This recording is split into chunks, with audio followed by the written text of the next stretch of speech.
Champions ട്രോഫിയിലെ ആദ്യ മത്സരം ആഘോഷ വിജയമാക്കി ടീം ഇന്ത്യ. ബംഗ്ലാദേശിനെ 6 വിക്കറ്റിന് പരാജയപ്പെടുത്തിക്കൊണ്ടാണ് ഇന്ത്യ ആദ്യ മത്സരം വിജയിച്ചിരിക്കുന്നത്. ഇന്ത്യക്ക് വേണ്ടി വൈസ് ക്യാപ്റ്റൻ ഗിൽ സെഞ്ചുറി നേടിയപ്പോൾ KL രാഹുലും രോഹിത് ശർമ്മയിൽ 41 റൺസ് വീതം നേടി. ശ്രേയസ് അയ്യർ 15ഉം വിരാട് കോഹ്ലി 22 റൺസുമാണ് നേടിയത്. മത്സരത്തിൽ ആധികാരിക ഏകപക്ഷീയ വിജയമാണ് ഇന്ത്യ സ്വന്തമാക്കിയത്. ഇന്ത്യക്ക് വേണ്ടി ബൗൾ ചെയ്തപ്പോൾ മുഹമ്മദ് ഷമി 5 വിക്കറ്റ് നേടിയപ്പോൾ ഹർഷിത് റാണ 3 വിക്കറ്റ് സ്വന്തമാക്കി. അക്സർ പട്ടേൽ ആകട്ടെ 2 വിക്കറ്റ് നേടി.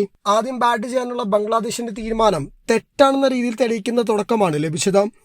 സ്കോർ 35-5 എന്ന നിലയിൽ നിന്നുമാണ് 154 റൺസിന്റെ കൂട്ടുകെട്ട് ഹൃദോയും ജയ്ക്കറിയും ചേർന്ന് ഒരുക്കിയത്. അതാണ് മത്സരത്തിലേറെ നിർണായകമായത്. അതിനുശേഷം ഇടവേളകളിൽ വിക്കറ്റ് വീണ് 49.4 ഓവറിൽ ബംഗ്ലാദേശ് ഓൾ ഔട്ട് ആവുകയായിരുന്നു. പിന്നീട് 46.3 ഓവർ വേണ്ടി വന്നു ഇന്ത്യക്ക് 231 റൺസ് വിജയലക്ഷ്യം മറികടക്കാൻ. 129 പന്തിൽ 9 ഫോറും 2 സിക്സും അടങ്ങുന്നതായിരുന്നു വൈസ് ക്യാപ്റ്റൻ ഗില്ലിന്റെ ഇന്നിംഗ്സ്. ഏറെ നിർണായകമായതും ആ ഇന്നിംഗ്സ് തന്നെയാണ്. മികച്ച രീതിയിൽ ഇന്ത്യക്ക് തുടക്കം കുറിക്കാൻ രോഹിത് ശർമ്മയ്ക്കും സാധിച്ചു എന്നുള്ളതും മത്സരത്തിൽ എടുത്തു പറയേണ്ടതാണ്. മുഹമ്മദ് ഷമി 5 വിക്കറ്റ് നേടിയത് ഇന്ത്യക്ക് വലിയ രീതിയിൽ സമ്മർദ്ദം ഒഴിവാക്കുന്നുണ്ട്. ബുംറ ഇല്ലാത്ത പക്ഷം ഇന്ത്യൻ ബോളിങ്ങിനെ നിയന്ത്രിക്കുന്നത് ഷമിയാണ്.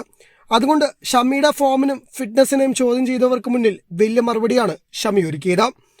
അക്സർ പട്ടേലും മികച്ച രീതിയിൽ പന്തെറിഞ്ഞു.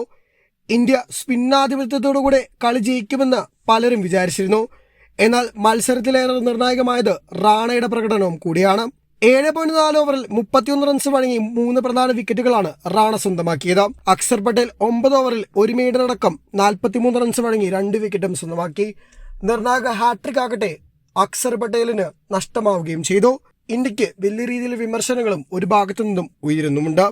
എന്നാൽ ആധികാരിക വിജയം സ്വന്തമാക്കിയത് ഇന്ത്യയുടെ ആത്മവിശ്വാസം ഉയർത്തുമെന്ന കാര്യത്തിൽ യാതൊരു സംശയമില്ല. ഞായറാഴ്ച പാകിസ്ഥാനെയാണ് ഇന്ത്യ നേരിടാനൊരുങ്ങുന്നത്.